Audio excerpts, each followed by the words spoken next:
The situation. No matter, no blame, take responsibility, forgive and say sorry and restart yourself. And ॲक्शनवर focus केला पाहिजे. Fast decision घेतले पाहिजे. मग लाईफमध्ये नॉलेज जेव्हा तुम्ही घेतात ना तेव्हा तुम्हाला क्लिअरिटी येते, आयडिया येतात, तुम्ही डिसिजन घेऊ शकता. पण ज्यांनी नॉलेज घेणं बंद केलंय ना, आयडिया येत नाही, त्यांना क्लिअरिटी येत नाही लाईफबद्दल.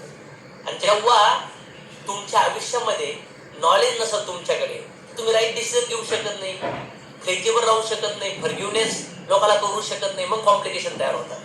म्हणून मला वाटतं हे लाईफ फार छोटंसं आहे, 60-70 वर्षाचं आहे. या जगामध्ये व्यक्ती, वस्तू, परिस्थिती या सगळ्या टेम्पररी आहे. हे बॉडी, तुमचा परिवार, तुमचे नातेसंबंध, तुमची पोझिशन, तुमची पॉवर सगळ्या टेम्पररी.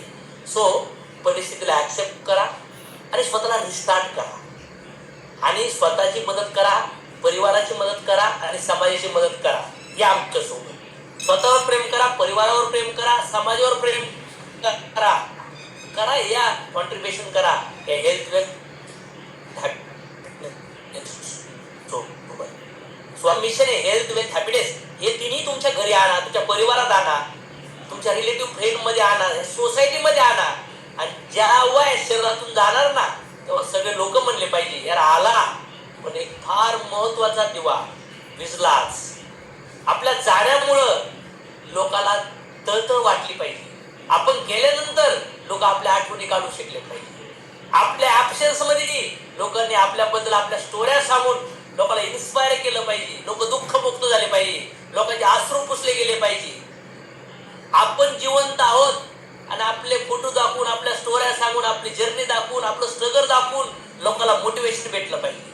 लोक जगायला, लोक लढायला, लोक स्वतः सोबत स्वतःला माफ करायला, माफी मागायला, झुकायला, लॉस सहन करायला, ऍक्सेप्टन्स करायला शिकले पाहिजे.